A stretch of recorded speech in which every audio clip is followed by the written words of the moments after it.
করতে গিয়ে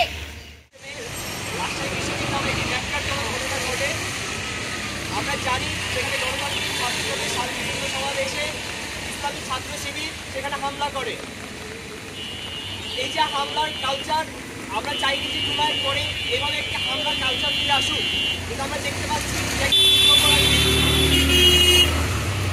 আমাদের আদালত একজন যুদ্ধাপরাধী যে মৃত্যুদণ্ডাদেশ প্রাপ্ত তাকে বেকসুর খালাস দিয়ে তাকে আবার ইসলামের স্বাধীনতা বিরোধীদের রাজনীতি এখানে কায়েম করার চেষ্টা করছে।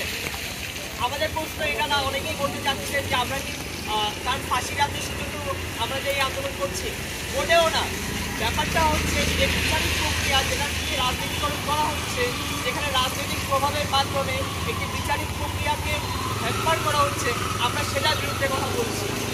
আমাদের জুলাইয়ের যে আন্দোলন ছিল, আমরা মনে করি না কোনোভাবে সে আন্দোলন এরকম ছিল যেখানে হচ্ছে আপনি যারা শাসন ক্ষমতায় বসবে তারা হচ্ছে বিচার ব্যবস্থাকে রাজনীতিকরণ করবে। আমরা এর বিরুদ্ধে তীব্র নিন্দা জানাই। আমরা দেখতে পারি যে জামাত ইসলামের আইনজীবীদের যারা তাদেরকে প্রসিকিউটর করে, চিফ প্রসিকিউটর করে যে রায়টা আসলো, সেটা আমাদের বিচার ব্যবস্থার উপর, আমাদের বিচার ব্যবস্থাকে যে রাজনীতিকরণ করা হচ্ছে, আমাদের বিচার ব্যবস্থা যে ইন্টারিমের চরিত্র, জামাতের চরিত্র ধারণ করতেছে, সেটা সুস্পষ্ট চরিত্র আমরা দেখতে পাই এর মাধ্যমে সামনে আসে।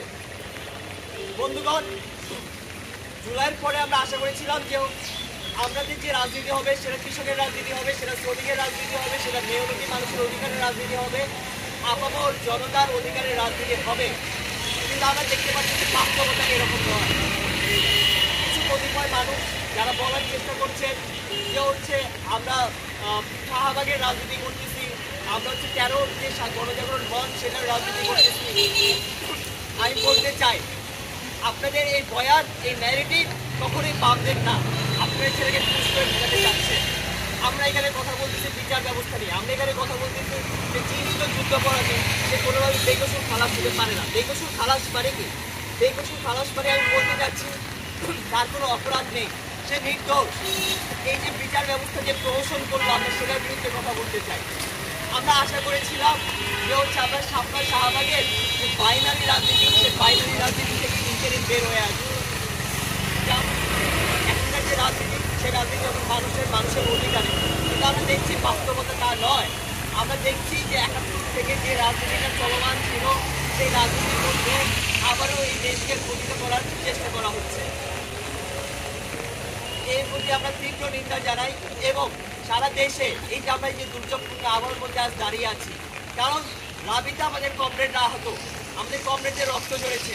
একইভাবে আমরা দেখতেছিলাম যে কালকে চট্টগ্রাম শহরে একইভাবে আমাদের কমরেডরা আহত হয়েছে এবং কি তাদের রক্তাক্ত করা হয়েছে। এই যে সন্ত্রাসী শিবির জামাত, এটাই যে তাদের আসল চরিত্র। তারা যে ছাত্রলীগের লুঙ্গির দল থেকে বের হয়ে এসে এখন যে সন্ত্রাসী ভূমিকা অবতীর্ণ হয়েছে, এটাই তাদের চরিত্র ছিল। আপনার যখন হলে পড়ে তারা তখন লুঙ্গির তলে ছিল।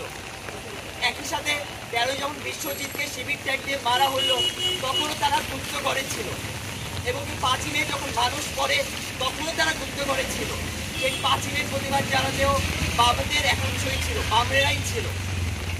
এবং কি মোদি যখন বাংলাদেশে আসে, তখন এই বামরাই দাঁড়িয়েছিল। আজকে হচ্ছে আপনি এই বামদেরকে আপনার মিথ্যা ন্যারেটিভ দিয়ে তাদেরকে দমন পীড়নের যে রাজনীতি করতেছেন, যেই রাজনীতি করার চেষ্টা করছেন, আমরা সেই রাজনীতির উপর শীতবস্ত্র দহন করি।